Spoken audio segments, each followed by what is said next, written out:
ସମାଧାନ ଏ ଲୋକଟା ଏମିତି ମରି ପଡ଼ିଛି କ'ଣ ହେଇଛି ବାବୁ? ତମ ପୁଅ ତାକୁ ଗୁଳି କରିଛି। ନାଇଁ ବାବୁ ମୋ ପୁଅ ତ କେବେ ଗୁଳି କରିପାରିବନି। କ'ଣ ହେଇଛି ସତ କୁହନ୍ତୁ ବାବୁ? ମୋ ପୁଅ ଏଠୁ କାହିଁକି ମାରିବ? ସତ ହଉଛି ତମ ପୁଅ ତାକୁ ଗୁଳି କରିଛି। ବର୍ତ୍ତମାନ ପୋଲିସ ଆସିବ ତମ ପୁଅକୁ ଆରେଷ୍ଟ କରିବ।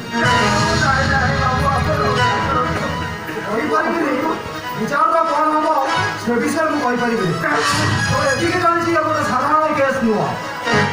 ନିଶ୍ଚିତ ତମ ପୁଅକୁ ଫାଶୀ ହେଇଯିବ ନହେଲେ ଆଜୀବନ ଜେଲ୍। ପୁଅକୁ ଫାଶୀ ହେଇଗଲେ ମୁଁ ବଞ୍ଚି ପାରିବିନି ବାବୁ। ମୁଁ ଆପଣଙ୍କ ଗୋଡ଼ ତଳେ ବିଳୁଛି ବାବୁ। ଆପଣଙ୍କ ପୁଅକୁ ବଞ୍ଚେଇବି।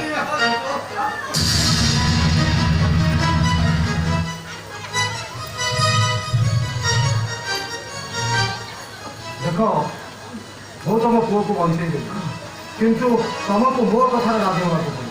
ଆପଣଙ୍କ କଥା? ହଁ ହଁ ବାବୁ ମୋ ପୁଅଠୁ ଆଉ ଏ ଦୁନିଆରେ ମୋର କିଛି ବଡ଼ ନାହିଁ। ଶୁଣନ୍ତୁ ବାବୁ ଆପଣ ଯାହା କହିବେ ମୁଁ ସବୁ ମାନିବି ବାବୁ। ତମ ଝିଅକୁ ତମେ ଡକ୍ଟର ମୋହିତକୁ ବାହା କରିବ। ବାବୁ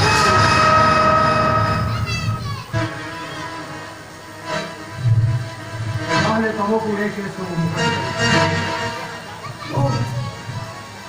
ମୁଁ ରାଜି ବାବୁ।